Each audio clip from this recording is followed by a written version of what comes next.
I would start playing this thing again, but it would not stop for like a minute. Like it would just keep going. All right. Welcome to episode 152 of the Zenspath Entertainment Network podcast. I'm your host, Jeremy Powers. And joining me for this lovely discussion this week, once again, we have Rachel. Hi there. Steven. Happy Small Business Saturday. And Chase. How's it going? So excited. Everyone's just so happy to be. Oh, man. Everybody have a good Thanksgiving? What does New Zealand do for Thanksgiving? Yeah, I'm kind of curious on that one. I don't have Thanksgiving. Oh. He's thankful No for nothing. Thanksgiving over here. It's an American thing. Mm-hmm. I know you moved down there, but you're still American, Chase. So what do you call the time of year when you guys have big sales? Well, they do Black Friday stuff, but they don't. Oh, so they do the American holiday. But Got it. No, not really. It's bullshit. Like like the retail industries picked up on this whole Black Friday bullshit, but it's ass anyway. But then I guess the closest thing to their actual Black Friday over here is Boxing Day, which is the day after Christmas. Mm-hmm. I think that's more of what Canada Is that when does the over here. PS5 Pro hard Canada drive does is it on as sale? well. Yeah, right. This drive? Oh, Lord, when they'll finally show up. Oh, man. Probably not. So we got a whole list of things to talk about, like some news with Xbox, a couple things from Nintendo, both good and apparently bad. A lot of stuff changing up over with PlayStation and weird news with NASCAR. But before we get into that, we'll go ahead and see what we've all been doing. So, Rachel, we'll start with you. What you been doing? What you been up to? Oh man. Well, I was not here last Saturday, as you guys know. Which I have to mention, it's weird. We never see you and Chris at the same time anymore. I'm curious. Well, you discovered the secret. We're shapeshifters. Secret's out. But no, I wasn't here last week because I was at a supernatural convention. Of course you were. That I'm was, not even surprised. listen, it was very different compared to other cons that I've been to. Mainly because it was very expensive. Like all of the the day ticket was like just for Saturday was like over $100. What the crap? Mm-hmm. And then I had a ticket to Misha Collins' one-man show, which I was hysterical. I will not talk about it because I can't actually talk about it because we're not supposed to. But I learned a lot of things. Was it Fight Club? What the... No, well, you have to keep it secret because then you're surprised when you go. It's to encourage more people to go. Gotcha. So it was hysterical. I learned so many things about him that I never ever knew. And I didn't know I wanted to know, but now I have context and it explains so much. I almost respect him more now and disrespect him more. how close to the line did you get of like, too much now? Like, did you get near that line? I think the crowd was kind of his therapist for the night, but somehow instead of him paying the therapist, we paid him. So wrap your mind around that. He's doing it right, I guess. That's the American healthcare system, I guess. But no, it was I was in the fourth row, so it was a little bizarre being that close to a person that I've only seen on the small screen for ever. That is a weird feeling, seeing someone in real life that you've only ever seen that way. You're just like, this feels weird. I was like, that is bizarre. And it's a specialized con, so it's only about like supernatural stuff and then supernatural's associated properties, and of course the celebs themselves. So there's like little special events like Misha's one-man show, the woman who played Rowena, she does this like witchy like night thing with like tea and all kinds of like witchy stuff, like actual, because she's practicing witch. Nice. Yes. So was she typecast?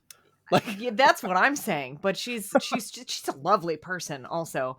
I got to talk to her for a little bit, so that was kind of cool. And then I went to a couple of panels, and I didn't do any like photo ops or autographs or anything like that. But if I go again, I obviously won't do the one-man show, because even though it's different every time, I've already done it the one time. I don't need to do it again. I will just I will probably do an auto and an op, and that'll be it. That's it. But it was cool. I met some new people, made some new friends. Um, Found out about some new music from one of the guests that was there, so that was cool. But yeah, it was very different than the cons that I'm used to going to, much smaller, and somehow more expensive. So wrap your brain around that. But most of my stuff that I've been doing this week is like shopping, actually, because it's shopping season. Me too, but not by my own choice. I'll explain that. No, and we'll get into that with Oof. But as you guys know, I'm big into collecting physical media, because there will come a time where all the things we know and love will disappear from streaming. And if you ever want to, like first of the month, I think. yeah, if you ever want to watch it again, make sure you have it on physical media. I have a question about that. Okay. Is Supernatural on Blu-ray, is that complete or is that changed? What do you mean? Oh, the music. Is there anything edited on those? Like any scenes missing, music missing? No. So the DVDs and the Blu-ray collections of Supernatural are as they appeared on screen with the original music that was used at the time of airing. Okay, is $100 a good price, or should I wait for it to go lower? Absolutely. For the complete collection? I think I bought mine for $85. But I also like got a really good deal on it, and I think the DVD version is a little bit cheaper. But if you don't care what it looks like on your screen, I personally I don't care. But I think it was originally aired DVD quality. It wasn't HD for all of it, was it? No, I think the later seasons were a little bit higher quality, maybe 12 through 15. Yeah. So makes sense. But like other than that, I think $100. There is a website where you can kind of look up prices and compare what it was. Yeah, I have an extension too that compares it with the rest of the websites. Yeah, that's not a bad price though for Blu-ray. I got the complete box set of it, but I will say the like complete collection on DVD, the cases are a little weird, so I had to actually get the plastic sleeves that you can put 2 DVDs in each sleeve. And I switched them from the little plastic thing that they were in, because getting them out of those little plastic snaps where there's 2 DVDs on each little thing. I hate those. I was terrified that I was going to break them. So now they're just in sleeves that I can just pull out. It says it's usually $230. So like, yeah, hundreds a good price for Blu-ray, especially. I've had one CD actually break on me. I went to go remove it and it snapped, and that makes me terrified of every one of those from that point on. I'm like, anytime it flexes, I'm like, please don't break. I need you to stay in one piece. Yeah, I recently got the this is the only time I will say this word on stream, Universal Monsters collection. Like the movie collection of them, for the old ones, the black and white stuff. Yes. Let me know if it's a good collection, because I would love to get a hold of that. So the DVD one is that's a good price that they have for that one. It's a good collection, the DVD one, but the way that it's packaged is bullshit. So I take it out of there, and it just, when you open it, all the DVDs fall out. Oh, so it's like the Turtle Van, because that one was the worst Turtles complete collection ever, because there was no cases. It was just a bunch of discs in a row. To explain to you how it's packaged, there's a little circle thing and a little circle thing, and there's 2 little circle things on each thing. But one circle thing will hold 3 DVDs, and one will just hold 1. So they're like stacked. Oh, that's terrible. It is. So I'm gonna find what I'm gonna do is I'm gonna find another set of kind of sleeves, and just take those little interconnectors out like I did with the Supernatural ones. Yeah. And do that. But I need to find ones that are thinner, the little plastic sleeves, so they can fit inside the DVD case. That's why I'm glad like my Monty Python's Flying Circus is not like that. I'm like, that's but I will Yeah, what they do now is they're trying to make the packaging smaller to cut on costs, and also it's better for the environment. But I do find that Blu-ray collections are packaged better than DVDs. Well, it's because there should naturally be less discs because of it. Mm-hmm. So they can put a little more into it. Yep. So, but there's that. But I acquired more DVDs for my collection. We still have an FYE down here. I forgot what those were after the hurricane. And actually, Missed it.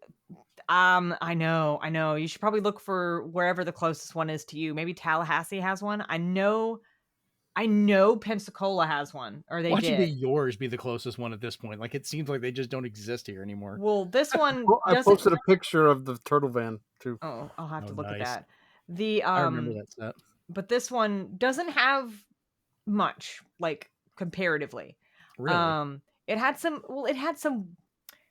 I'm also remembering, like, high school, back when I was in high school, a la 2010, 2009, going into the FYE in the mall, and it having some absolute, like, gold, like, crazy The one stuff. we had in the mall was a really good one. They also was had, like, really good. really, really well kept up, like, used, where people would trade stuff in. You could find, like, great TV series and like hard to find movies and stuff in pretty good shape. Oh yeah. God, So all of the stuff that I got was used. I still have not bought Beetlejuice on Blu-ray and DVD.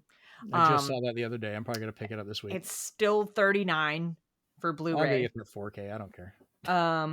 So I was waiting to see if anybody, literally any of my friends, were gonna get it for me for Christmas. Because usually that's what somebody's gonna get me, is something Beetlejuice related. So I'm like, oh wait, maybe it'll appear under my Christmas tree. So I was in there, and I was with my my friend Evan, and we had gotten like a late lunch at a place down the road, and I was like, he's like, what do you want to do? I don't want to go home yet. And I was like, I don't want to either. And I was like, well, the mall's nearby. And he was like, oh my God, I haven't been in a mall in years. And I was like, you want to go? And he's like, I'm now fascinated by this. So yes, let's go. So I went in there, and I was like, oh, an FYE. And he was like, absolutely flabbergasted, like he had never seen one. And he's like, I just hadn't been in here for you. He's like, I don't even know if I've been in this type of store. And I was like, you are a very strange man. But I got Dracula Untold, which I was surprised to find in there because I never see it. All of the Beethoven movies. You're talking about the dog, aren't you? Yes. God damn it. Got Beethoven 1 through 4. Frickin' dog. But Calamity Jane, which, if you don't know what that is, it's an old musical. And Best Little Whorehouse in Texas, which is also a musical. Dolly Parton. Yeah. So I got those, and all of those for the price that the Beetlejuice Blu-ray would have been. So, all right, that's pretty good collection there. Yeah, a nice collection. Pretty good. And then, of course, the Steam autumn sales going on. Have you guys picked up anything? I've tried not to look at it for my own sake. I did some of the Humble Bundle type stuff, or Fanatical, because Fanatical was doing complete series for $1, so you could get all the Oddworld games for $1. You said Humble Bundle? Humble Bundle's got a really good, like, Disney set that I was. Yeah, they have a Disney one that comes with like a lot of Lego games and a lot of Star Wars games for $10. I'll have to look wherever this is. The bundles games. So it is Humble Bundle? Humble Bundle is one of them, but the dollar ones are Fanatical, because they did, if you like old point and click, they did every single Leisure Suit Larry for $1. They did every Oddworld for $1. So, and then for $13, they're like, we'll give you a grab bag of random games. And I was like, sure, why not? Okay, well, I'm going to look at these after we're done with this then. Just put those up. Cool. Amazing. Thank you for that. It's going to cost me more money, Steven. Damn it.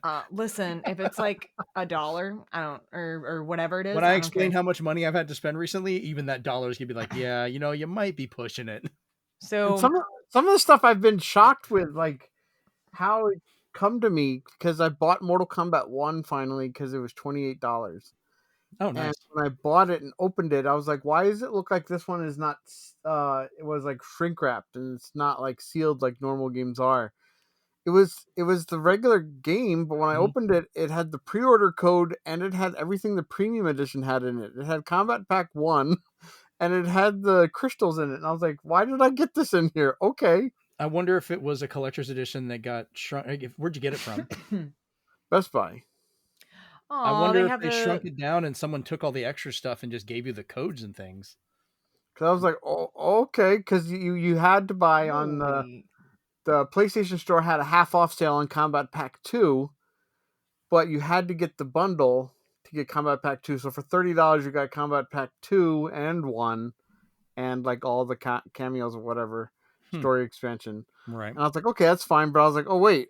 But now I have an extra Combat Pack 1 because it was in there. I didn't expect it Well, to be. maybe I'll have to see if I can get the game then. We'll see. That is wild. But yeah, so Go I ahead. got a couple of things on the Steam sale. So Payne's Creek Killings, which is like a mystery detective game. Vampire Therapist.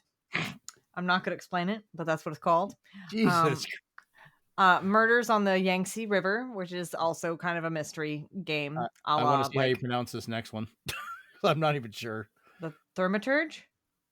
Dirge. Okay. Thaumaturge. Which is a kind of a spooky mystery action RPG. Actually, my new friend Steven recommended that to me. Not you, Steven. You're my old friend, Steven. I'm old now. I'm 40. You've all of your new shininess is worn off after this many episodes. You've been shiny. I don't have much hair up You've there. been my friend long enough now that you're no longer new Steven. Escape from Crimson Manor, because that's another kind of escape room style game, and I like those. I also happened upon this one called Cleo: A Pirate's Tale, which looks really good. I finally got Loom. Loom is That's great. the only one of these I've heard of. Yeah, I finally got Loom. You might like Cleo: A Pirate's Tale. I would look that one up, Jeremy. It's short and sweet as far as I know. It's got it's a couple of hours long, but it's good. Pixel. It's good. It's good. And then The Crimson Diamond, which is kind of an old school point and click, but cooler. And then y'all know I already told you about this before, but the stream I reacquired Super Mario Odyssey because it was on sale on Woot, which is the hardest website to look through for games. Yes, because you can't search. You can't search. Seriously? And there's 3 different spots that games can be in. It could be under electronics then software, or technology then games, or it could be on the homepage.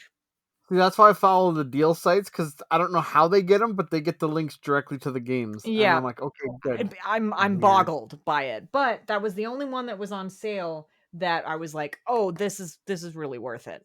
So, wow. And there's the only thing you have to watch out from them is you do have to roll the dice with first party Nintendo games, as you might get a UAE copy, United Arab Emirates. Mm-hmm. This one says Middle East South Asia official product. So, but does it have an What is the ESRB or no? ESRB on the front? It has an ESRB. So okay, so you lucked out. So but the the- UAE Have you ones opened it? are different. I have not opened it. No. Open it and read the code on the cartridge, because that'll tell you what region it's intended for. Well, I will say that the you know how some of them have a secondary language on it?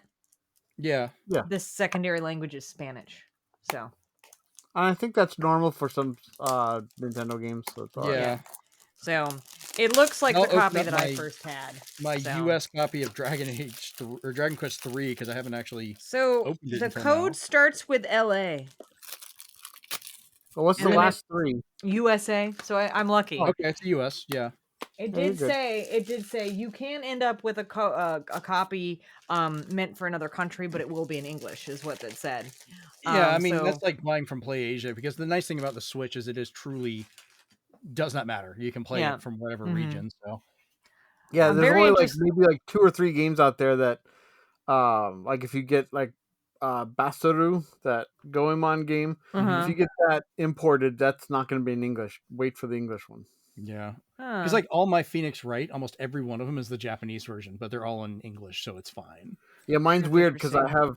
I have the Ace Attorney 123, Mm-hmm. but I technically don't have 456 because I got the English version of that from Woot. So I'm looking at this Fanatical site, by the way, and I just wanted to tell you this because I've never seen this before in my life. They have like an RPG mystery bundle that you can get for like $3.69, and I'm like, oh boy, Rachel about to spend the money. Dangerous. All right. really, Well, really dangerous, actually.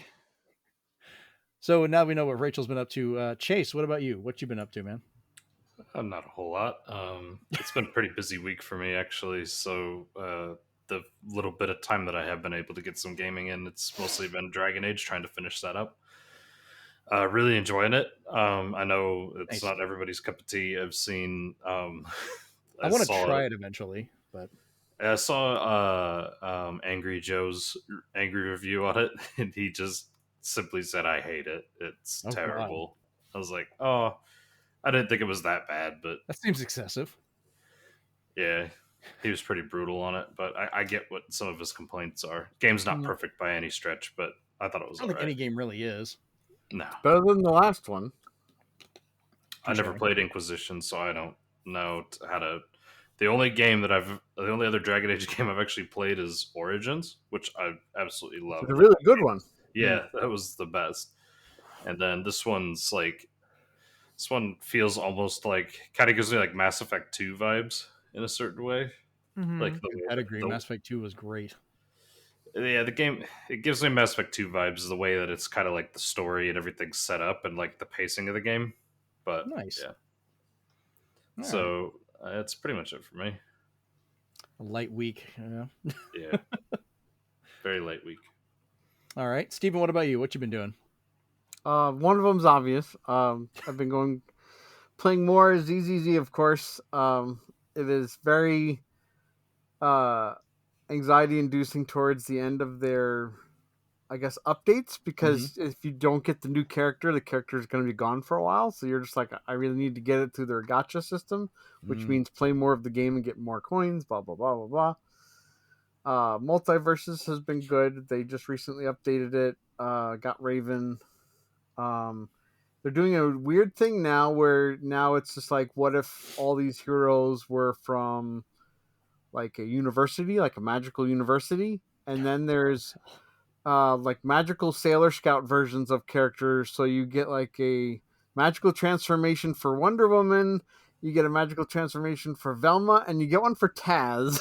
Seeing Taz in a tiara and a gold outfit was amazing. Oh my god.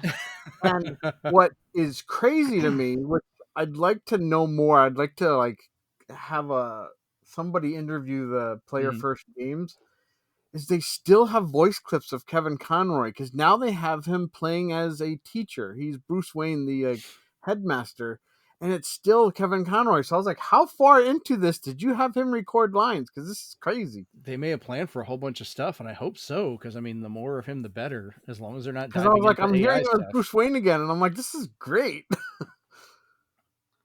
That alone, I need to get in to play that just to be able to hear that Past stuff. that, I bug chased too, and then I got it myself. I downloaded Dynasty Warrior Origins because I wanted to see, okay, this was we're going back to basics type thing, and they made it so it is all dubbed in English if you want it to be. So I'm like, that was fine. They definitely made it a lot more. I'm not going to say Dark Souls, but they gave it a lot more techniques. You don't just press like 3 buttons and that's all you do. There's a lot more you can do. A lot more you can do with your armies, telling them to volley for arrows or charge at a boss for you, which is very helpful, because the game tries to end with you trying to face a very famous boss who usually never loses a fight. And I thought, oh, maybe I have to lose the fight because that's part of the story. The game's like, no, you were supposed to beat him, and he's almost impossible. But yeah, through trial and error, I eventually got him. But I was like, oh my god, that was a lot. But yeah, past that, I've been wanting to boost this collection for a while. I was waiting for the perfect time, and with all the Black Friday sales and buy 2 get 1 sales, I got, I think, all but 2 of the Disney's Twisted Tales, or Disney endorsed Twisted Tales. It's something I want to try to read in the new year. They're basically, if you like What If for Marvel, this is What If for Disney. So those are very Oh, good. I I have heard about those. I Okay. I've read them. Jeremy, does Jen like Disney stuff? Some of it, yes. Yeah. And I actually did buy her some comic books today. I was going to talk about it here in a little Yeah. bit. So she actually might like the I think they do audiobooks for the Twisted Tales. So Oh, okay. she might like those. They're kind of cool if she's into Disney princess stuff and like all of that. And I know she likes but a lot of the Disney Channel stuff and like what's like the Descendants or something. okay, yeah, then she'll like Twisted She Tales. loves that. Yeah, I know if that much. if she enjoys that type of lore, Mm-hmm. this is even better Yeah. in terms of like if you always wondered like how would things go if something different happened, if a spell But went for a different person. I Or think the audiobook version, if it's just a standard book, the audiobook version would probably work better for her. So yeah, I'm glad they have that. yep, And I yeah, thank you for the suggestion. yeah. just You're look at the welcome. silhouette so you know which Disney tale they're talking about, so you know Yeah. which you're going down. And you Yeah. don't have to read them in any particular order Nope. either. They're all standalone. Again, it's like What If. It's just you Yeah. pick what But- Probably story interests stick you and to you the get ones those. she's got But- particular ones she really enjoys. So Yeah. But Steven, if you like those and you wanna get more into reading and you like the kind of the more Disney stuff where it's like lighter fare a little bit, at least for terms of what you're reading, it's like less Mhm. dense. There's an older series by the name of Kingdom Keepers, which I found to be very fascinating. Mm. So all I'm gonna say is that you're a bunch of kids and you're in the Magic Kingdom at night, and the animatronics come alive. So it's Five Nights Is at it Friday? Disney. Five Nights at Disney, yes. Mm. But it's a fun read. Kids books, but definitely a fun read. And those have audiobooks too. But But yeah, that's a whole other than series. that, Whole other than that, series. I did take high advantage of a lot of Black Friday sales. Mhm. With enough purchases that we would need to make our own episode of pickups. Oh, yeah, wow. that's Nice. fair. Yeah, I need to find a good way to try audiobooks with her and see how she likes them. Because I'd need to get her a different type of player. She loves listening to stuff, but she usually uses her Switch.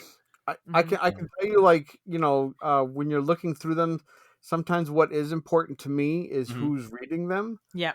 because there are narrators who will actually like at least change their inflections depending on Mhm. who's talking, so you don't get lost. Mm-hmm. Yeah. And there's actually some really good Doctor Who that's read by David Tennant. Yep. There's a Harry Potter one out there that is read by David Tennant. There's the Sandman ones, which not appropriate for her, but a lot of those are done by a bunch of celebrities, Yeah. and those are really cool too. So always look up who's doing the narration, because I know like a lot of the better Stephen King experience ones, overall. the audiobook ones I have of like the Dark Tower are Mhm. read by Stephen King, and he always does different voices and stuff with it, which is great. The Dresden Files are read by the guy who played Spike and Buffy. So no, it's Two really things good. I have not It- heard referenced in a while. That's great.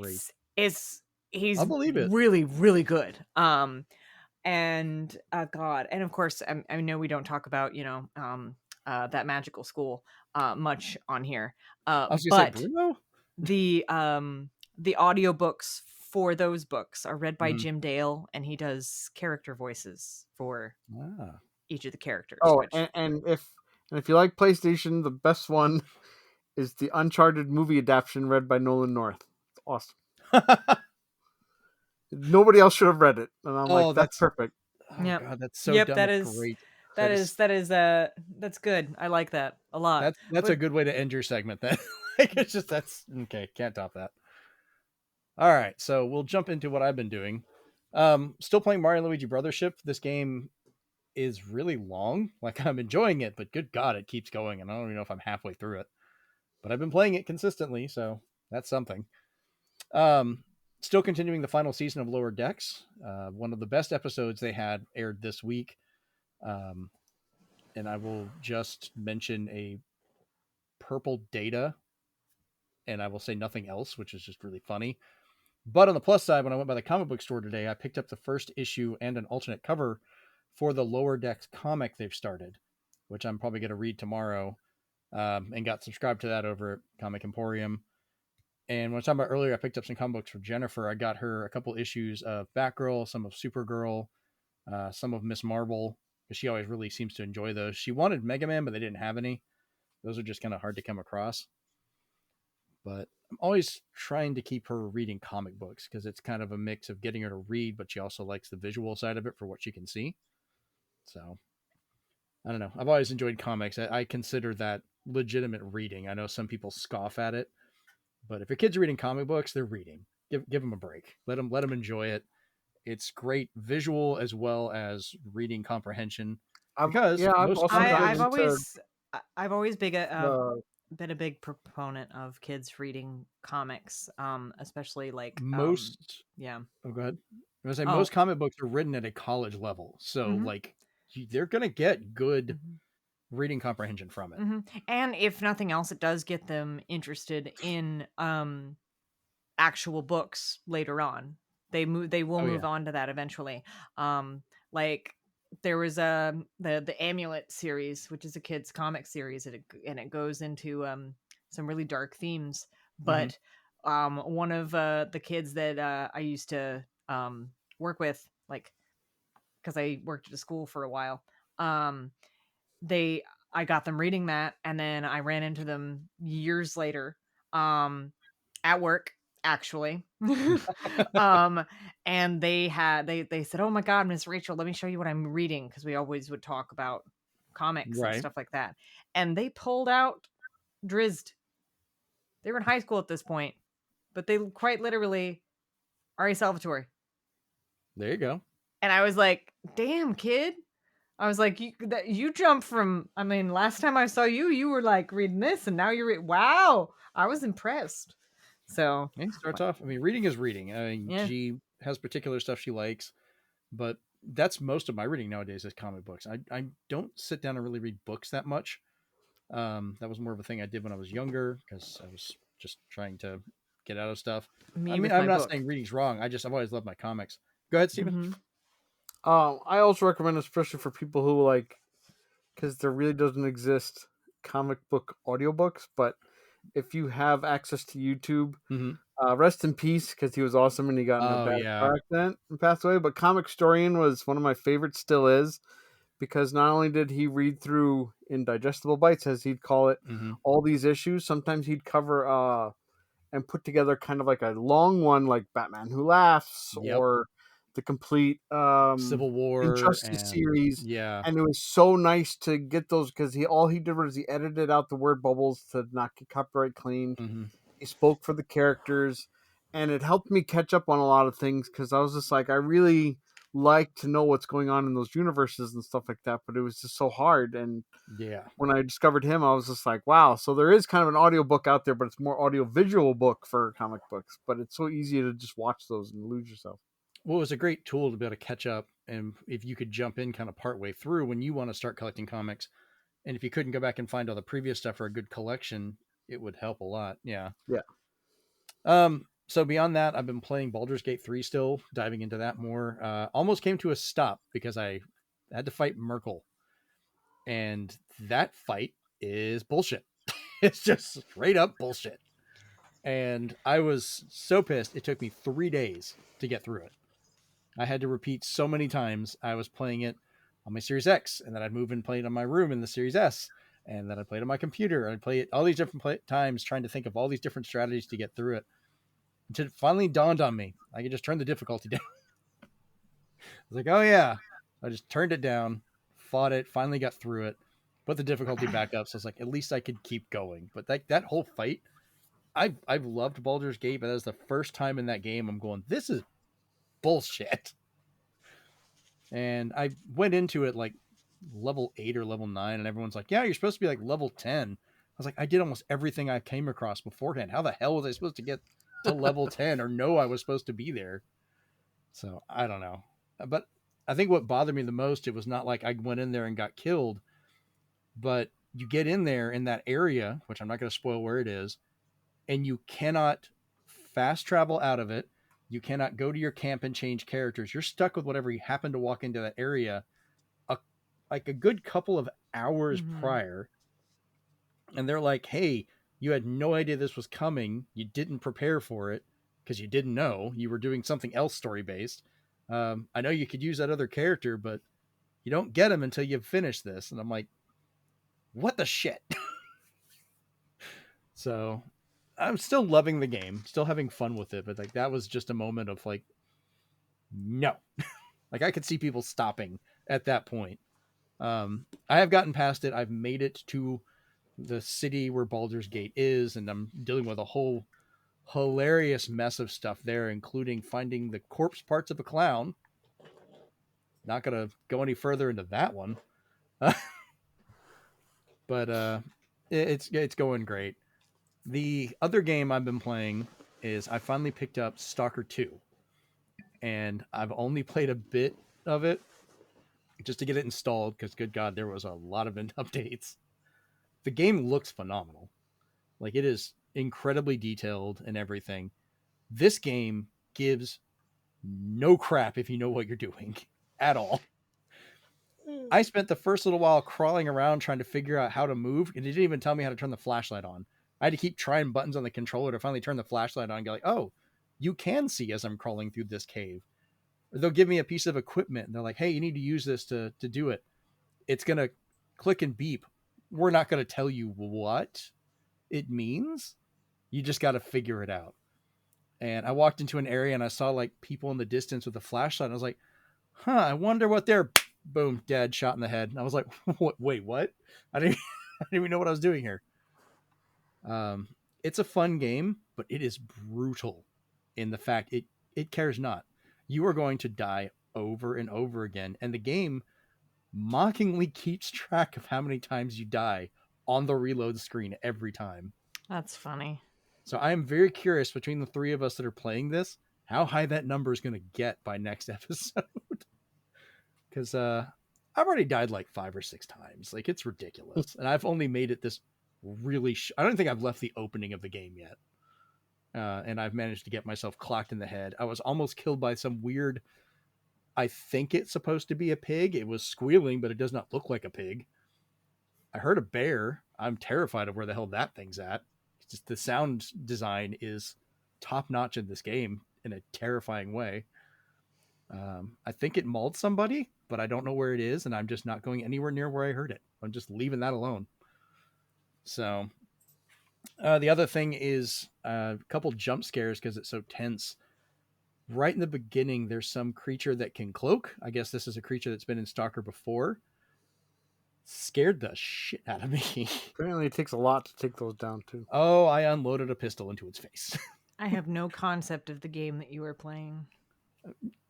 It's I picked it up because the developers of this game literally made this game going throughout the entire Russian invasion of Ukraine, and they had team members that died defending their country, but also people that were going through all this making this game. So I was like, I'm going to play it, I'm going to try it, and the work they've done, and it's absolutely amazing game so far. Thankfully, I haven't really run into any of the technical issues I've seen other people during early reviews. So I guess since I got into it a few days later, the patches have fixed a lot of it. But it's one of those that, Rachel, maybe I'll stream it sometime and you can kind of take a look at it because it's such a very tense game. It could be interesting. Like, it got to the point Jeremy came out to tell me he'd gotten pizza. When he opened the door, I jumped. I was like, Jesus Christ, just what's going on? Because you're so tense and worried about every little thing around you. Oh, so, Lord, that I mean, I could probably watch it, but I could not play it. It's not even so much like it's meant to be jump scares. It's just, you are just a human in the middle of all this. So if you get shot, you can bleed out. Like, it's not like, oh, I've been wounded, let me wait and I'll heal. No, you'll bleed out. You got to bandage it and get it fixed. You're going to get radiation. You're going to get hungry. And I was like, this is going to be a demanding game in a good way. So we'll see how it goes, but it's a mess. I can't wait to hear Steven and Chase, y'all's take on this when you finally get to start playing it some, just to kind of mess around with it. So, all right, so let's jump into our news then. That was the wrong one. Yay. It's been a long day. All right. So we got a little bit of Xbox news to start us off this week. Xbox's Sarah Bond announced that Microsoft is working to make it where you can buy games directly from the Xbox app on Android and iOS, but there has apparently had a temporary administrative stay applied to this by the courts, and they're working towards fixing it. So basically, this all stemmed from Google when they lost their lawsuit with Epic, and they were forced to have to open up the store to allow other purchase options or other stores to be applied to the phones outside of the Google Play Store.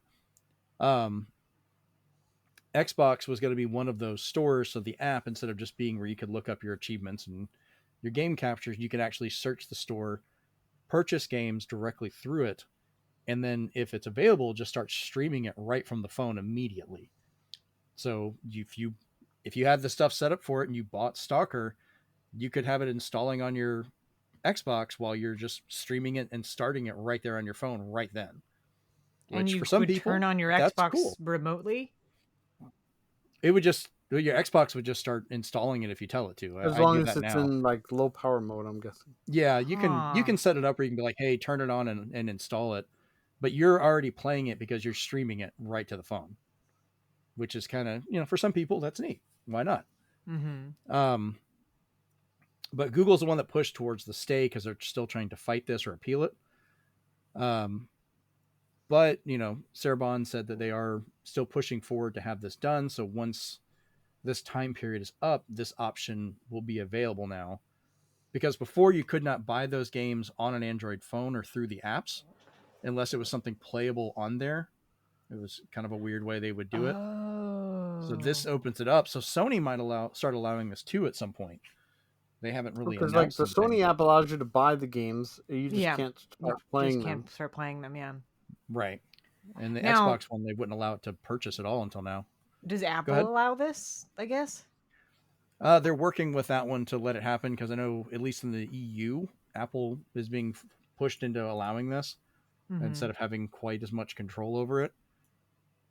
Hopefully more stores will be able to do that. Like, it's kind of weird. Like, you can't, like this could open up Nintendo allowing you to maybe do it eventually if they, decided to do that. Because I know on the Xbox for PC, I can go on here, buy a game, and have it start downloading it onto my Xbox or whatever. I think Yeah, you Sony can do lets that you with do it Nintendo and Sony as well. Yeah. It's just their extra thing is streaming them. Yeah. Mm-hmm. But it's always been weird that you couldn't purchase the games through that way too. Like, you could see them on there, but you couldn't go to their store and buy it. Yeah, you had to go to like Xbox.com usually. Yeah, and you had to purchase it through them because otherwise you had to go through Google Play, and basically you would get like a 30% markup on the games if you did that. So if you're paying $70 for a game, you'd add that 30% on top of it. Yay, digital future. Yeah, for Android's, Google's cut of it and Apple's cut of it.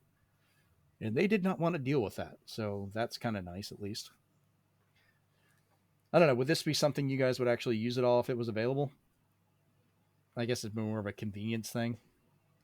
I don't have an Xbox, so I have no opinion on this. Well, just yes, you do. This is an Xbox. Was she here for that discussion? No, that was the newest commercial though. Is just about everything's an Xbox now, right? Okay. I think I'd only be interested in that if they said like, oh, this Xbox app thing now works on Steam Decks and Rogue Allies and stuff. Because then it's like, okay, because they already have like Game Pass on there or whatever. But I don't know. It just seems like both of them are just trying to get into the Switch territory too fast. Well, I said I think part of this is also just the convenience of like you're already in the Xbox app, so now you can purchase the games, not just look up other stuff.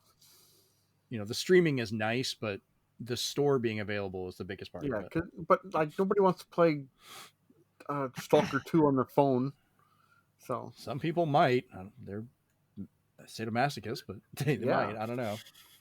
If they're making a video saying like I beat Stalker 2 using only touch controls, it's like good for you. Oh God, yeah.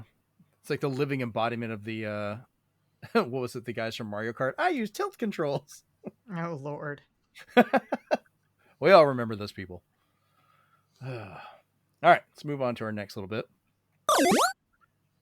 So hey, Nintendo Switch Online has finally given us some more Sega Genesis games after all this Surprise! time. And it's Two good ones. Yeah, it's Vector Man, Toe Jam and Right. Earl, Panic on Funkatron, and Mercs. I'm not familiar with Mercs. I don't even know the other what that one is. I have heard of Vector Man, and obviously Think- Toe Jam and Earl. Mercs, think of Capcom meets Smash TV. Oh, Okay. okay. Interesting. Toe Jam and Earl, Panic and Funkatron has always been kind of a weird series of games. Yeah, the second one's the only one in my eyes that is like the Zelda 2 of the bunch. It's just like, don't do side scrolling. What are you doing? Did you ever play the Xbox Do the version? format that works. Do the overhead, because that's what works. Yeah, the one on the original Xbox was an interesting game. I messed around with that one a little bit. But yeah, Vector Man was kind of like they're pushing to like a more adult themed, but using the pre-generated CGI graphics, like their answer to Donkey Kong Country. It's like, what if Balls and RoboCop had a baby? I think they had some kind of ad, like, does your game have balls or something like that? Like, I think that was an ad. It seems like an ad from the 90s that would have done that. Like, it's got to be somewhere. Also, randomly, we got Donkey Kong Land 2 for Game Boy. That was just added. Like, they are. Where's Donkey Kong Land 1? I think it was It's already on added there. a couple weeks ago. Okay. I was just wouldn't that have been funny if they had added the second one, but not So the if you're first one? already playing Stalker 2 on with touch controls, you can then play through Donkey Kong Land 1 and 2 and just complete the circle of hell. We talked about this earlier. I know you were saying you're not a fan of these. Jennifer's actually been having fun with this one. Like, I don't know if it's because of the way the graphics are designed. She's having an easier time seeing it. So I don't know if that's like a weird visual acuity thing. I don't know. Whatever. She's having fun with it. Her favorite versions of Mega Man so far have been the Game Boy ones. But Like, those are good. She's been playing the hell out of those. But yeah, it's a weird selection of Nintendo games and Genesis. Like, we haven't had Genesis games added in a long time. I can't It's remember just the like, last time we did. surprise, here's a present that nobody asked for, but you're getting it anyway. Yeah. It's the gift that just for some reason's giving. I don't know why. Yes. Surprise. Yeah. Well, Well, Nintendo's got some other surprises for people here. Oh, man. Sorry, the other thing is I've been dealing with a head cold, so be muting and coughing a few times. So, Nintendo is not close to being done with its legal crackdown on Switch modders and others whom it accuses of basically fomenting piracy out and about. In a recent filing in federal court in Washington State, Nintendo of America said its investigation of Switch modder James Archbox Williams has given it new targets. They include a Switch Pirate subreddit with some 200,000 members. The GameFile had learned. Yeah, it's from the GameFile article.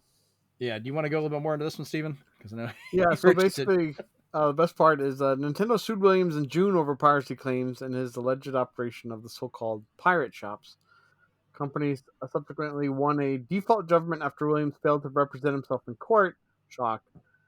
Before cutting off communication, Williams had denied to Nintendo that he'd infringed on their intellectual property. During its investigation, Nintendo told the court last Friday became aware of multiple other online actors who appeared to have a role in the pirate shops.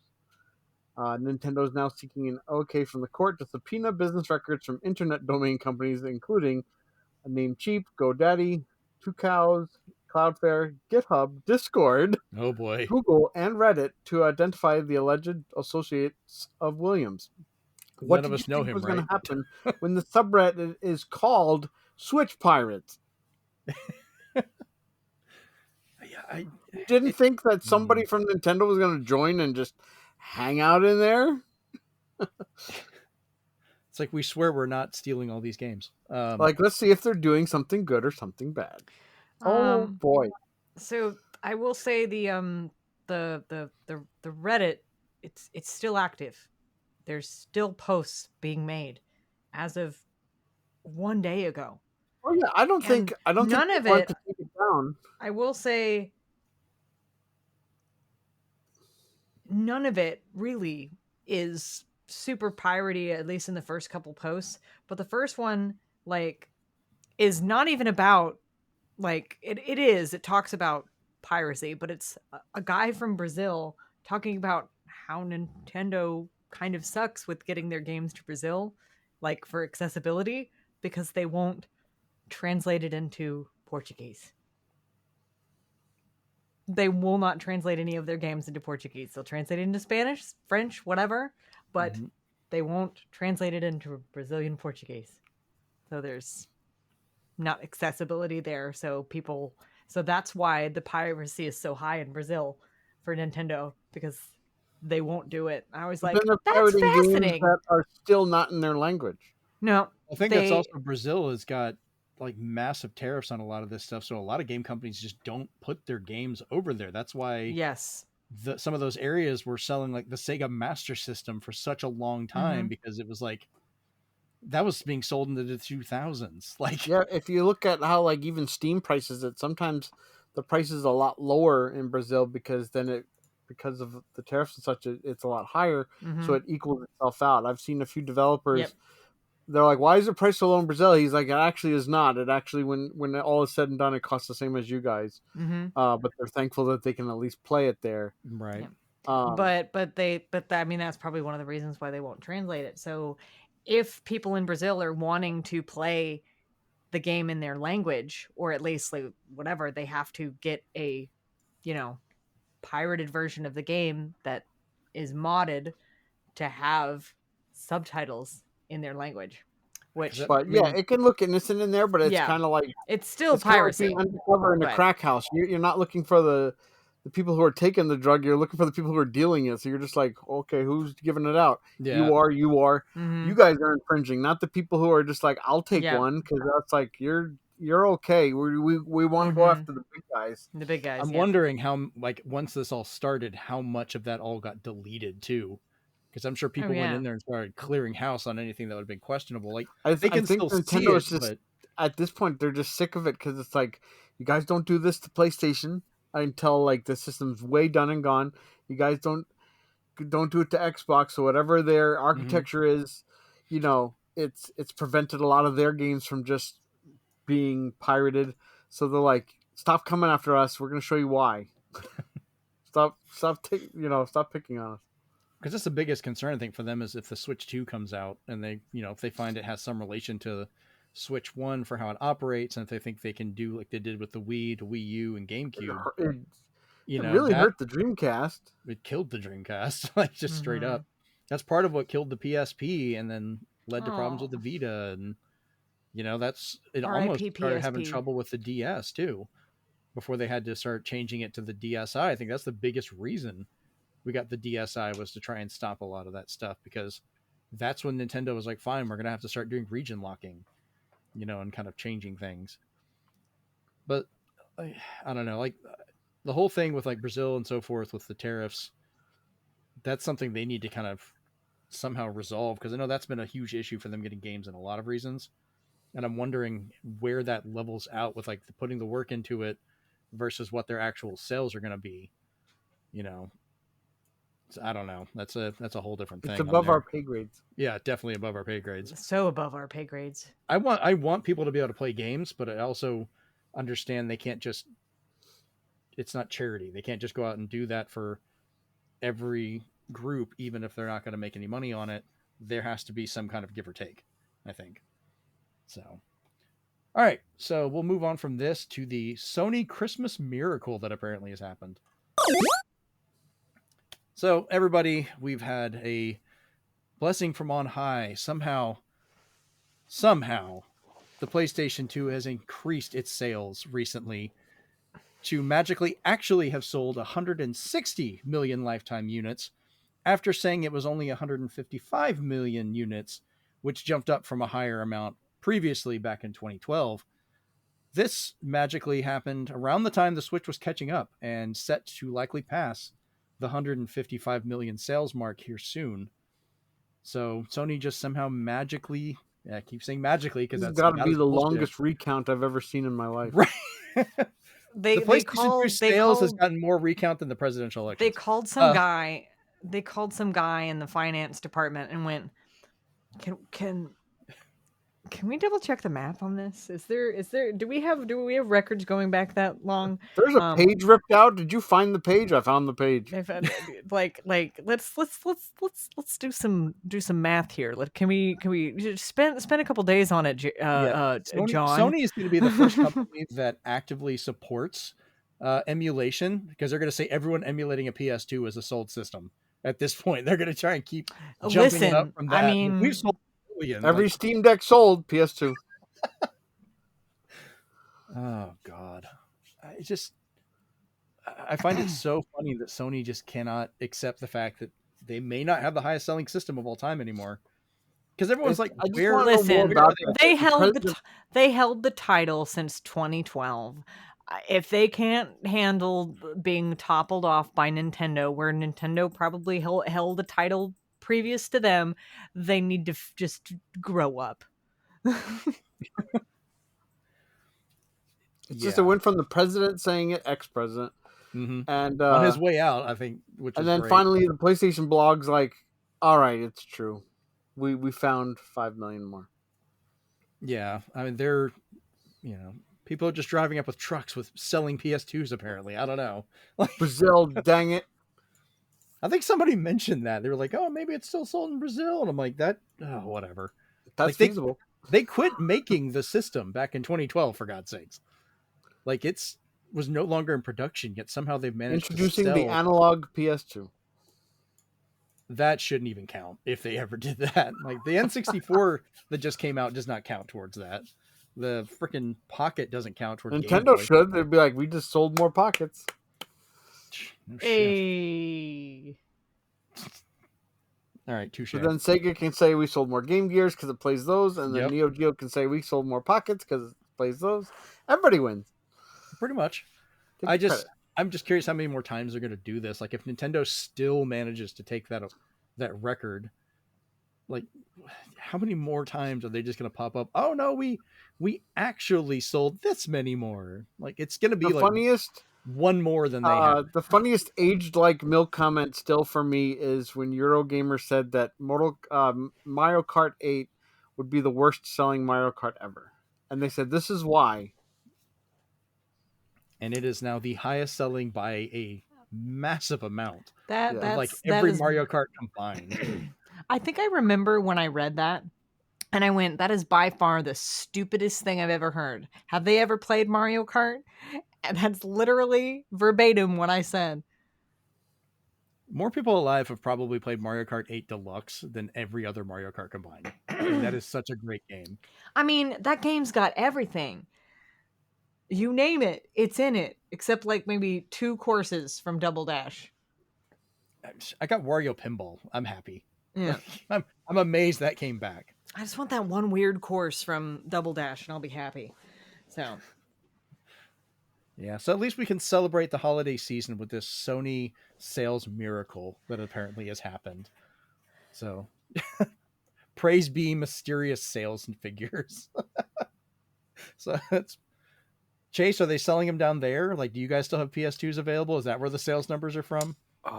Yeah, you know what? It was funny. I saw a Sony truck drive by my work the other day, so I wondered if maybe that's what they're doing. Yeah, you don't get disk drives for the PS5s. You just get a PS2 and you try and plug that in. Yeah, probably. It still needs an online ping nowadays. Boxing Day special. Yeah. God. Watch Sony come out with like a digital only PS2, like just so you can try and download games. Like, we're still selling them. It still counts. All right, I'm going to quit beating this dead horse. Let's move on. All right, so Shuhei Yoshida is leaving PlayStation on January 15th, 2025. He was with PlayStation from the beginning for over 30 years. Over his tenure, he helped work on the original PlayStation project, helped usher in such games series as Gran Turismo, Jak and Daxter, Legend of Dragoon, and more. He's been VP as Sony Computer Entertainment America in 2000, Senior Vice President at Sony SCE Worldwide Studios USA in 2007, and eventually President of SCI Worldwide Studios in 2008. In 2019, He stepped down as president of SIE Worldwide Studios during a company reshuffle and went to work on a new initiative for focusing on nurturing external independent creators. But he's finally decided to retire from Sony in regards to this, but did tell people he is not leaving the industry. So we don't know where he's going from this point. I'm kind of curious where that's going to be. He just taken a little break. A lot of the people who have been in like with certain gaming companies for very very very very very very very very very long time, especially over there in Japan, are leaving. Like I think this is like the 5th one in the last year and a half that is left. Yeah. People are like, when's Miyamoto going to leave? I was like, he's not going to leave. They let him make a movie and a theme park, and they're like letting him do whatever. He's now wants. They're letting him do whatever he wants in order to keep him. His official title is Creative Fellow, so he basically gets to walk around and suggest things, and he gets paid for it. So like, he's the Japanese Willy Wonka at this point of gaming. The guy who designed the Wii, he's the creative fellow. The technology fellow. So he gets to walk around and be like, why don't you add that? And they're like, good idea. It is very unusual in Japanese culture to actually leave your job. Like, unless you are outright retiring, it is very unusual to quit to do something else. Actually, there are companies like in Japan that exist to help you quit. Like, they do it for you. I'm not even remotely joking. No, I know. I believe you. There was a YouTuber who was a English teacher over there. I was watching her going through when she was leaving her job to do other stuff and have all the stuff she had to go through. I was like, wow, that is getting way up in your business. Yeah, it is very frowned upon. It's a big culture thing over there. I watched a whole YouTube series about it. I'll have to find it and I can link it to you guys. But I did not know this until like maybe 3 or 4 months ago when I discovered this YouTube video. And I literally was like, and it hit me and I was just like, how are all these game devs leaving their companies and not having panic attacks about it? Because that sounds terrifying. Are they using these services? Because they probably are. Or they've just been in it for so long that the company is just like, okay, bye. Yeah, you've done your time. You're good. Like we've benefited they recently did a survey over there, and they published that Nintendo was the 3rd best place to work in Japan. Yes. What is the other 2? Do you know? I was like, I didn't even want to look up 1 and 2 because I'm curious. Like, I don't want to be disappointed. Like I'm curious which ones are better now. Like, what is the top company to work for in Japan? And you know what? I know what company it's not. I would be delightfully surprised and shocked if Yoshida ends up at Nintendo after the guy who was the third-party relations guy at Sony works for Nintendo now. So I was just like, that would be hilarious. I would be hilarious that if both the indie people decided Nintendo's the place to be for indie. Yep. Oh. But no, I just, since we were talking about that, I thought it was a good little aside to bring up because I was like, that is fascinating. But it is. It's I hope we find out soon where he's going because he's been there for a long time. I mean, if you love or hate PlayStation, like his work over the literally decades over there has been phenomenal for a lot of the things he helped usher in. And it's kind of funny. The one thing he is most well known for by most people, for like, oh, I don't even know who this is. If you ask him about that E3 video about sharing PlayStation 4 games, where he was the guy that just handed the disc to the other guy. Like, here's how you share the games. He hands it over and they were like, that's it. He was the one that helped do that video. And most people remember him from that. It's just like, that was hilarious. I have your answer and nobody will understand it. Okay. They're number 3. They are only beat by the trade firm Itochu at number 1 and Biotech Corporation Umbrella. No. Ajinomoto at number 2. Interestingly, they did a top 50 of the most sought after employers to work for. Konami, Capcom, Bandai Namco, and Sega were in there. And recently in the news, Kadokawa was number 8. Oh, that will be possibly part of Sony at some point soon. I hope not. Yeah, you weren't here for that news last week either, Rachel. What? Kadokawa Company, who owns like Spike Chunsoft and From Basically, Software. all the RPGs you know and love would no longer be on Switch. Okay. Yeah, Sony's looking to buy the company. Like they're actively putting it in to buy it. So the people that made the Mario and Luigi series, ones are Raincode, gone. Danganronpa would be gone. Yep. Yeah, they're looking to buy the entire company, so they would own all of their anime, manga divisions, their studios, their game developers, all their other stuff. I think some analysts were looking at this, and this is like Sony buying Activision Blizzard. It's so large. So Sony, who was already the largest publisher, would become that much even larger. Sony can't even make good decisions on console issues. So what are they doing? Well, they would almost single-handedly corner like the manga and anime markets because they already own Funimation, Crunchyroll, and stuff like that. They already own they own Funimation, and then everybody that bought digital titles on there basically got screwed. So are more people going to get screwed out of this? Sounds like it. Maybe they could use that money and like Chase said, bring more disc drives to or any disc drives. It still blows my mind that they sell the PS5 Pro down there, but they don't sell the fucking disc drive. It's like that makes no sense. And they have no plans on bringing it here. Would it be cheaper for you just to buy an extra PS5 Slim with a disc drive just together and just gut the drive out for the Pro? Apparently you can't do that.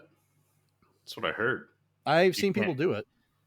Oh, can you? Yeah. Because I heard that you can't gut supposedly I read that you can't gut the drive, but you can do it. You have to re-register it, I think. Unless that's a regional thing they change. But you have to be Jeremy. Yeah, probably. I'll say I'm not a... It's not an engineering feat. And I'm talking about the PS5 Slim with the removable drive, not a PS5 original. Like we're not going through that. I could take the drive out, but it will not work like that. That's probably what I was hearing too. Is like you were gonna gut an old one and just like, ta-da! That's what I was hearing. Frankenstein, and I was like, wow, he's using that empty shell already. He's like, I should make a PS5 Pro disc edition. So for those that don't are aware of it, Steven, as part of his Christmas gift to me, sent me like a hollow display shell of a PS5. I don't know where you got it from, but it's hilarious. I used it to mess with my friend Remy. He came over and I looked like I dropped it. I'm still going to try and slip it into the living room and replace Jeremy's PS5 with I still think one of these days you should just be like, washing it with soap and water in the sink, and somebody's like, "What are you doing, Beck?" I'm cleaning the cache. I thought about mounting it on the wall and putting a router in it, so it would literally be the Wi-Fi router for the game room, just a PS5. That's I continue to be fascinated by all of these suggestions. Yeah, I told him to put a Raspberry Pi in it and make it play PlayStation 1 games or something. Could be fun. Too. That'd be great. All right, so now that we've completely wandered off from Yoshida's retirement, let's go into some more Sony news here. So Bloomberg reports that Sony Interactive Entertainment is working on a portable PlayStation 5. No. Which already just tells me this thing is going to be overheating and have a shitty battery. I already have one. Sony Interactive Entertainment is currently in the early stages of developing a portable console that plays PlayStation 5 games, according to a Bloomberg report citing people familiar with its development. My speculation on this, I feel it would have to be a digital-only system. They couldn't fit the disc drive in this thing. You can't be portable and still play DVDs. That's a death now. Blu-rays. So, because there has to be some kind of compatibility with the existing PS5 library, which makes me wonder if would this be PS5-like, kind of like how the PSP was supposed to be like a portable PS2, but obviously they couldn't really switch the games over without adapting them over. You know, could we have like a PS5 set? And I've seen people suggest like, well, they could just lower the resolution and run those games and it'd be fine. And like, oh, okay, so you're cool with it now, but you thought it was the death knell of gaming when the Series S did it, which I find hilarious. So that sounds like they're trying to do something like a Steam Deck. That's what it sounds like to me. But yeah, calling it a native being able to just play the PS5 library is it would only work But- as like a Steam Deck because they've Mhm. already done this already because they updated the Portal. PlayStation Portable, whatever you want to call it. I don't. The Portal. Yes, sir, too. And Portal. yeah, portable.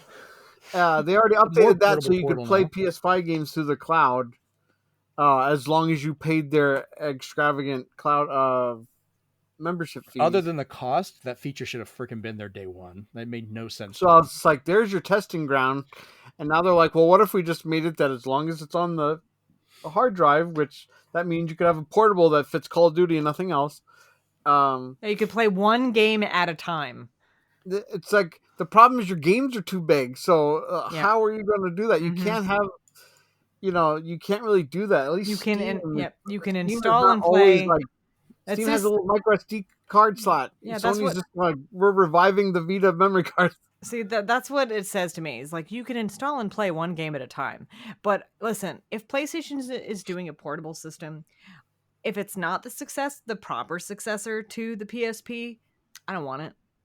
Well, look at it this way. Right now, the cooling system on a PlayStation 5 is bigger than most of these handhelds. Mm-hmm. Like, it's so large to keep it working under those temperatures, and it requires so much power. Mm-hmm. This thing would actually make the fucking Sega Nomad look like a long-running game system you could just walk around with. Mm-hmm. Like, and that thing was terrible. It was worse than a Game Gear. And the Game Gear was the other example of, like, you'd put 6 batteries in this thing and get a couple of hours, maybe. That would be a longer runtime. I mean, how big would this thing have to be? Even if it was Steam Deck sized, that cooling system is going to have to be very much active. Like, you're going to have blowing fans, heat sinks, some way to keep that temperature down while maintaining any kind of battery life whatsoever, which the more cooling you have, the less battery life you're going to have. I think it would be like attaching 2 Joy-Cons to your laptop screen. Basically, it'd be like my Legion Go, which at least when I bought that, I understood it can do this and it can play these games and do all this stuff, but it's basically useless if I'm not plugged into something, which is fine. I understood that when I got it, but you're going to be basically holding a Series S with a screen on it. Maybe, if they can shrink it down by that point. That is not, it's going to be pushing that term of portable. I can tell you that much. Oh man. How much, here's what I want to know. And I ask you guys, if they made a portable PS5, how much do you think they'd sell it for? Given how much they sell their stuff. I don't want How much? $4.99, and you'd have to buy a disk drive. And you'd have to buy a memory card slot. God, Rachel. I don't want to. I don't want to. And it would be all proprietary. I don't. You'd have to get memory sticks again. Memory stick Pro Duo Extreme. I don't think Alpha. they'll do proprietary memory again. Well, they might. I'm about to say This is they Sony. love doing proprietary memory. Are you kidding me? Well, they didn't it with the PS5 though. They didn't do proprietary, but it was very limited. And I to think what a you big can reason put into it. why, because obviously Xbox did it, and everybody's like, "Yay, cool! It's awesome!" Because you can hot swap it and all this stuff. They did, and everybody's shitting on Sony for making it because it's so complicated because we did this. It's like, well, you kind of shat on Sony when they did proprietary memory ages ago. And I'm not saying that they did it well. I'm not arguing that that the Vita was good by any stretch, but I'm just saying you shat on them when they did proprietary memory, and then they didn't do proprietary memory. And then people still bitched about it because it was complicated. I don't like any type of proprietary memory because that's what Xbox does. And that's one of the biggest thorns in the Switch's life cycle too is proprietary cartridges. So Nintendo controls the size and the prices. So we get codes in a box, or we get not everything on the cart because Nintendo is the one who gives you the cartridges. I think it's a different thing with that because people have a harder time making because basically even the Blu-rays are proprietary for each way of how they do their encryption or design for it. And I get why the Switch has proprietary memory. If anybody could just have a normal SD card to have that data, piracy would have been rampant day one. They would have cracked that thing. used all the stuff you had. This is kind of a difference of using expandable memory for storage. And with the higher speeds, I get what they were doing. And I know there's differences on it. The PlayStation versions can be cheaper, but it's much more difficult to swap out. And once you swap it, it's much more expensive to upgrade it because you have to basically at least, whatever increase you have is only going to be that little bit, and you have to lose what you had.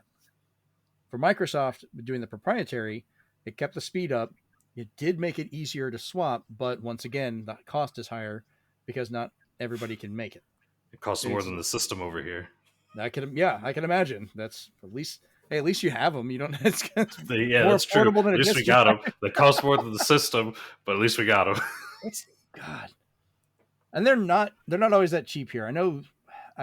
If I didn't have to buy all this other shit, I forgot to even mention all the stuff I was having to buy earlier. Damn it. I was looking at getting the 2 terabyte expansion card because it was down to like $199. I was like, holy shit, that'll be amazing. But then after my laptop got smashed and I had to buy a new laptop, that was $1,000, over $1,000 I had to spend all of a sudden. And then the Ecto 1A just passed, so I am going to have to spend another 400 something bucks in the next 2 days on that. Sorry, people are having a party next door and I'm hearing people yelling like, what the hell? We're Ghostbusters! My neighbors are amazing. They can be loud sometimes. They're awesome people, but like when they have a get together, they have people.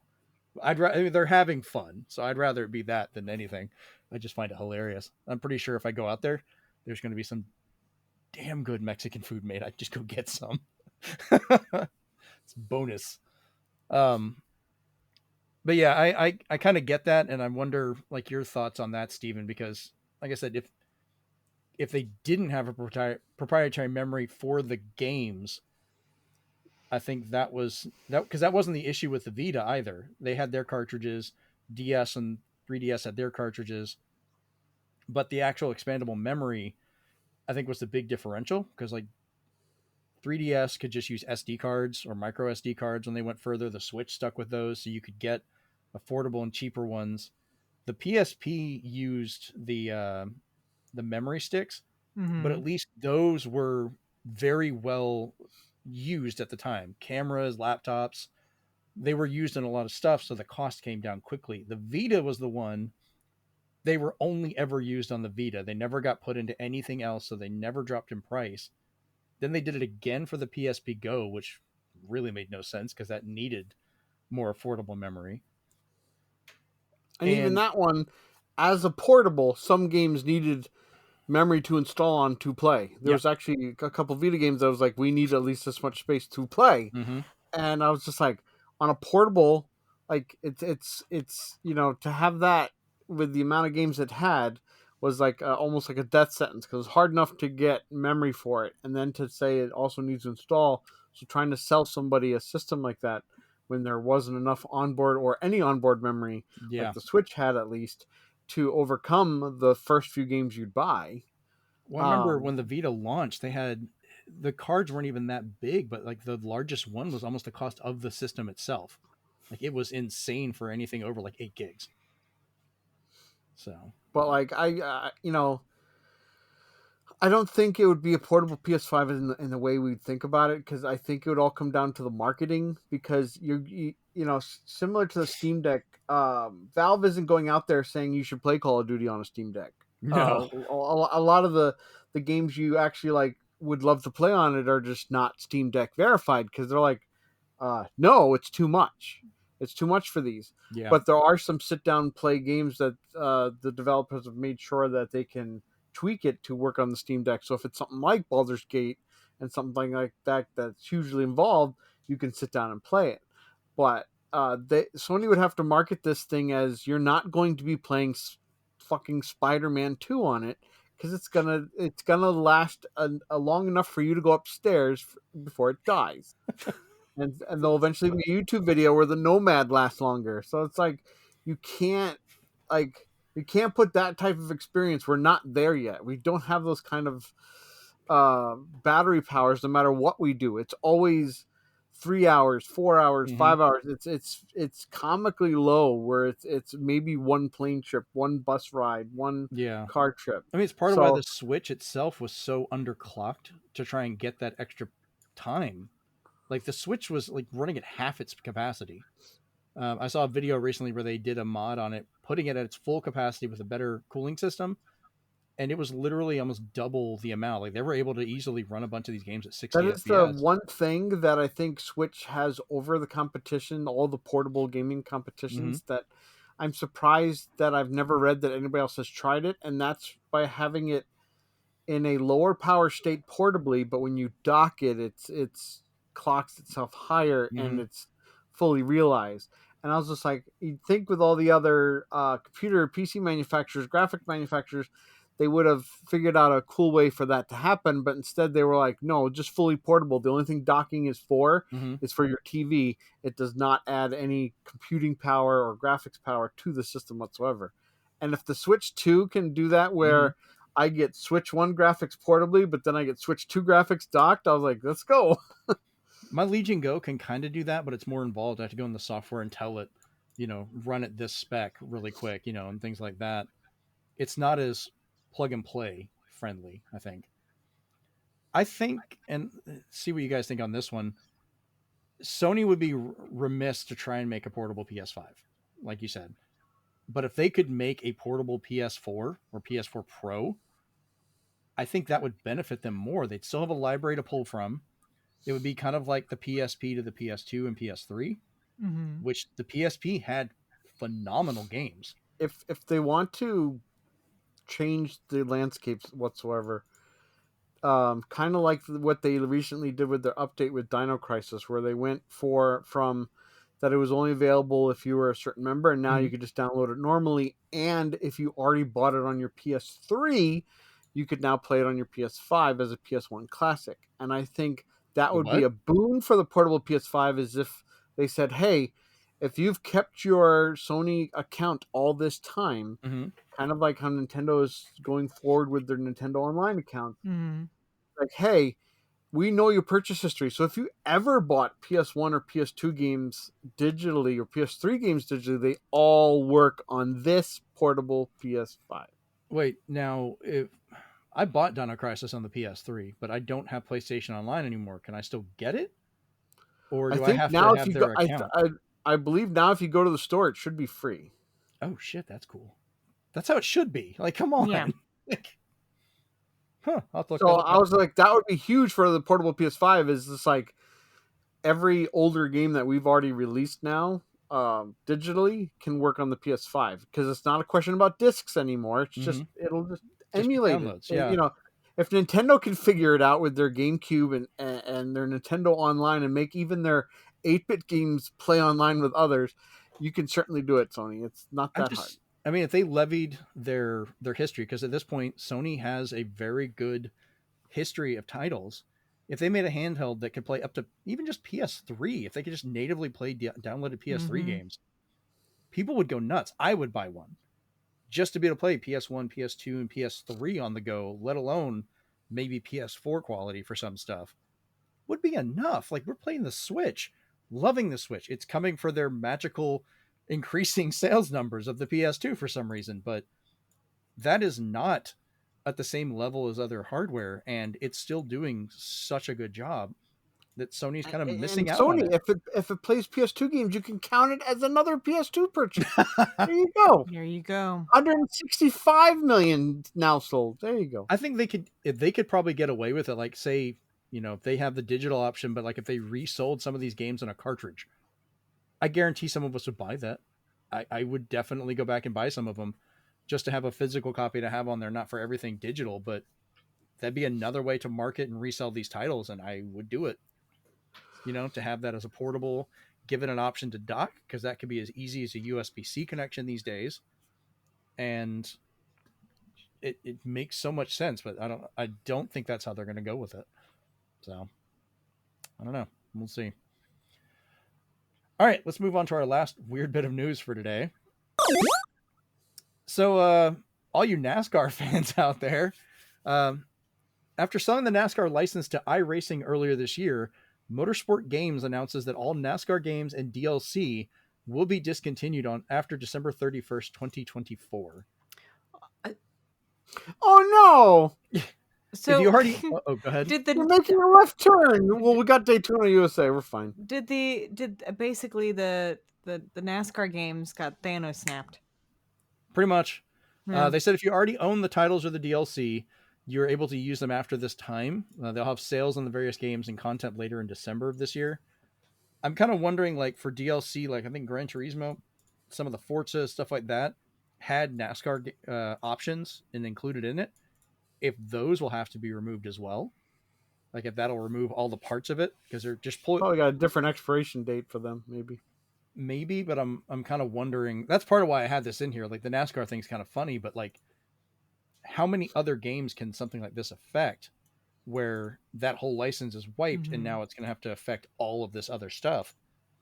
It's just kind of one of those, physical is better because the digital is just going to update and they're gone. I know we're not the crowd for it, but can anybody name the last NASCAR game they've played? I've never played a NASCAR game. Okay, it's one out. Actually, I just recently bought one for PlayStation 1. What about you, Chase? Well, I've never This is a very actually- particular one. I've always played Gran Turismo. I never played NASCAR. Okay, The so you're out. games. I've never touched one. The closest I got was NASCAR Rumble because it reminded me of Destruction Derby, but I didn't touch it. So I'm out. It's up to Jeremy to be the only NASCAR fan. Actually, here it was now. NASCAR Rumble was what I bought because I was told it was actually a really fun arcade style racing game, and I was like, all right. So I picked it up for a couple bucks on PS1. Jeremy is the sole survivor of NASCAR. He shall continue its legacy for many years. And I think I have a couple NASCAR cars that were available in Forza that I was like, well, this is weird. Yeah, Oh, imagine with like those, they'll have their licensing agreement, and then once that expires, then NASCAR probably just won't re-up because they're into iRacing now. iRacing's gotten really big, but holy shit, is it expensive? Yeah, I'm not even really familiar with what iRacing is. Is it like a channel or is it just kind of like just It's like a PC, like it's a PC game, but it's like a hyper realistic like racing like those simulator. Yeah, the crazy simulators. It's really like Like realistic. fantasy football for NASCAR. No, but like I've seen what's some the of these best way to rigs. explain You're it? basically building a car in your house. Yeah, Like I've seen it's people like on for people that hydraulic. have like massive rigs and stuff, Yeah, and you you can could fit one in join. your whole empty room, Chase. Yeah, and you could join into like like these massive lobbies. Like iRacing holds like they even hold you could create teams and you could do like the endurance races, so you can actually do like 12 hours of Sebring, and you'll like, and people take turns, like you'll drive for your set amount of time, like for so long, and then like you'll take a nap while your teammate's doing his stretch of the endurance and stuff. Like it's a pretty full on like simulator. So that's it's crazy. kind of interesting that NASCAR's in bed with them though. Like Yeah, all the apparently way now. they were sold the entire license, so it's all through there. It just reminds me of those two other games that had real time events. Was Suzuka 8 hours for PS2? You could actually do the entire 8 hour race and real time, and then Le Mans 24 also had a 24-hour race. Yeah, I can't remember which Gran Turismo did that, but I think there was a Gran Turismo that did the Yeah, actual that like one did an full on endurance race 24 too, but I was just like, that's commitment, especially in developing that. I think I think Gran Turismo 5 had it because they had some of the NASCAR. It might have been that one, because I remember I think one a of them. couple of them. That would be a selling point actually when I worked in game stores, saying like, this has the real life blah blah blah mode if you want to get some friends over and play for 24 hours. Yeah, I know a couple of the Gran Turismos had it. I think some of the Forzas even did it, where you could do those, and you could either race the entire thing. You could do it in segments, it's where you could pause and take a break or whatever to work through it. Like That I mean, just it's a video reminds game, me so. of Desert Bus from Penn and Teller. Oh God, the forever leaning left, like just turning left. Yep, and people would do charity streams for that. That was great. Those were hilarious. Yeah, I approve of that.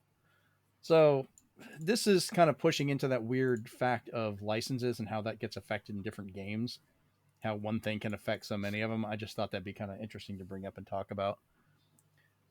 All right, well, let's jump in then to our big question for this week. And this is kind of just a simple one for a quick discussion. But if you could get to add any game to Nintendo Switch Online, what would you want just without hesitation? Like, what weird game would you just love to see? Doesn't matter the license or anything. Because right now, Nintendo seems to be kind of scraping the bottom of the barrel, probably until we get Switch 2, where we get different games, hopefully. Or who knows, maybe we'll start Call over on again. me second. I'll be right back. Okay, Hold on. he's going to go get get it. Chase, we'll start with you. Not quite sure like what's on there. This is like the full library, but anything that's Star Fox, F-Zero, Donkey Kong, those are probably like my go-tos. Like I could just rattle them off right off the bat. I don't think we've gotten Donkey Kong 64 yet, which is weird. So, Yeah, I really like that one. It I'd was like to get that one back. That game was better than people gave it credit for. Yes, there's a shit ton of stuff to collect, but it was fun. All right. Rachel, what about you? Oh man. Well, mine's a complicated answer because That's fine. Complicated is great. So like it not really in a game, but my first answer is why add a game? Why add just a game? Why not add a whole console? Stop being cowards and do an NSO GameCube, okay? That's Maybe what I'm that'll be saying. a Switch 2 thing. I don't know. Maybe it will. I mean, we know they've been testing it, like, but for what? I don't know. But no, there's like a half a dozen like RPGs that were for the GBA and even the Game Boy Color that I would love to see on there. Like half of the people who didn't get to play the Boktai games, I'd love to get to put those on there, and somehow you just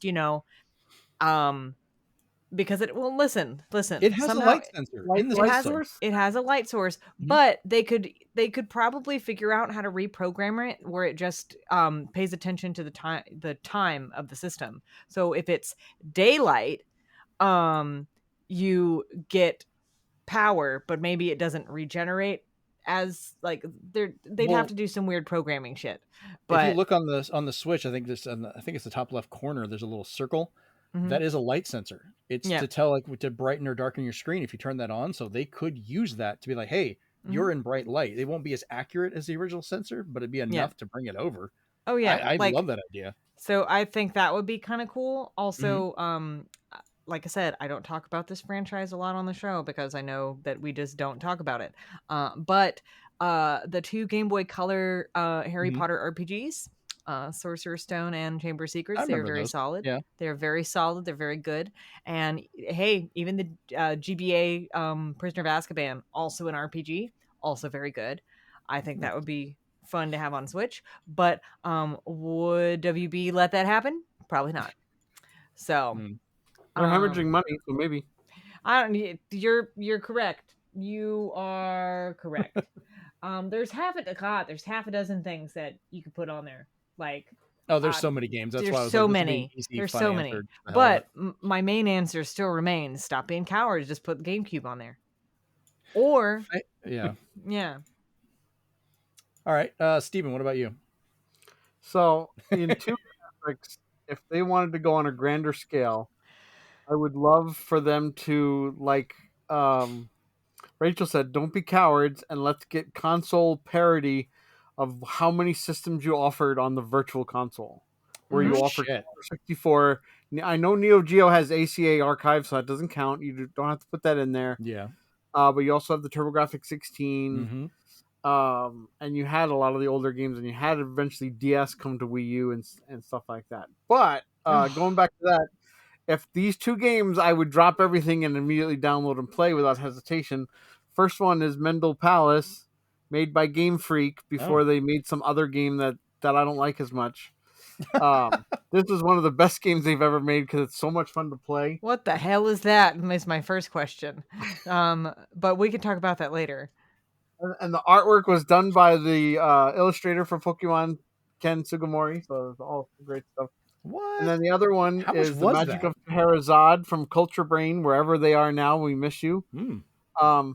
This RPG for me is so good that Chrono Trigger can suck it, and I don't like Chrono Trigger because of this. What is that? Did you just say Chrono Trigger can suck it? But that's what he said. What game is that? This is called The Magic of Scheherazade. Oh, I think I've heard of that. Oh, I have heard of that And, one. and there's the companions you get in the game are incredible. There's great music. It's got like an Aladdin feel. There's time travel. So again, Chrono Trigger, you can suck it. I just can't get into Chrono Trigger anymore because this game is so much better. I do have to give you credit for going and getting 2 complete box copies to show off. Screw Well, you! I already have them. I only collect box copies of old Okay. games that I truly love. And like, if they made merch for either of these, I would just buy it out of respect. So. Okay, I'm writing these down just so I don't we need forget to contact them. Fangamer and be like, "Hey, can you make Mendel stuff? Palace. You will make so much money off this one man." You can actually play. I think now you can play this one on Switch, but you have to import one of the other Namco collections that has what's called Quinty. If you see a game called Quinty, it's this. Oh, okay. I'll have to take a look at that. So for me, the one game I want to see, just because it would be a legal nightmare for them, and also dealing with parents because they'd have to use the Nintendo 64 17 plus or 18 plus, whatever adult setup.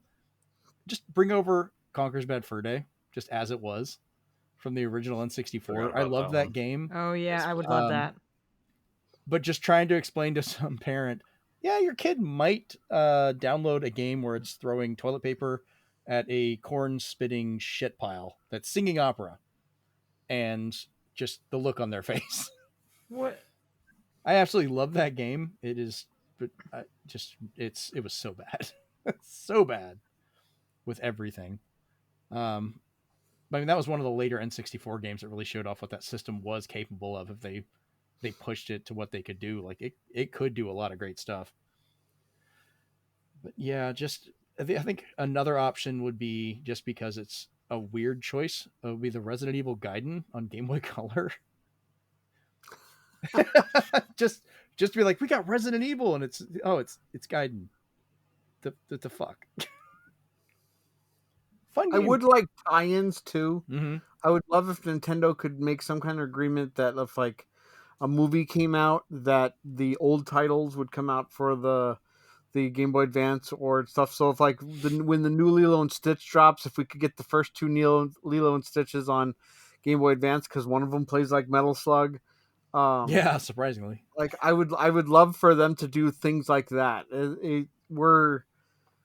We're past the part where they make games to tie in with movies, but they should embrace the older games and be like, to get everybody in the mood to watch this remake or this thing in this series, let's re-release the old games. Like, I'm still mad, and I'll continue to be mad at Capcom for not releasing Disney Afternoon Collection on Switch. Yeah, they're Nintendo games. No sense. Like they're all Nintendo games. You know, the only thing I could think of for them not putting it on there was that there was something going on where they were going to put it on NSO or something, and it just hasn't happened yet. It seems like that's so beyond the point. Running out of time, Capcom. Yeah, like they'll release it after the Switch 2 comes out. Are they going to release what? Capcom NES Stadium or something? That's what they'd probably do. Like, we're going to release it, but it's only playable on the first Switch. Hear that, Game Awards? All right, Oh, you know what to do, Game Awards. When is Game Awards? Soon. That is December 12th, and we'll probably be talking about it next week. Listen, probably should be like what we'd like to see. That's true. We should think about that. I mean, I know what I always don't expect to see, because the head of the Game Awards doesn't want to show anything about it. In fact, he will tease anybody who mentions it in conjunction with the Game Awards. If anyone brings up Kingdom Hearts 4, he gives the whole post a side eye. I'm not even remotely joking. Who knows? So, we'll have to see how that goes. But God, yeah.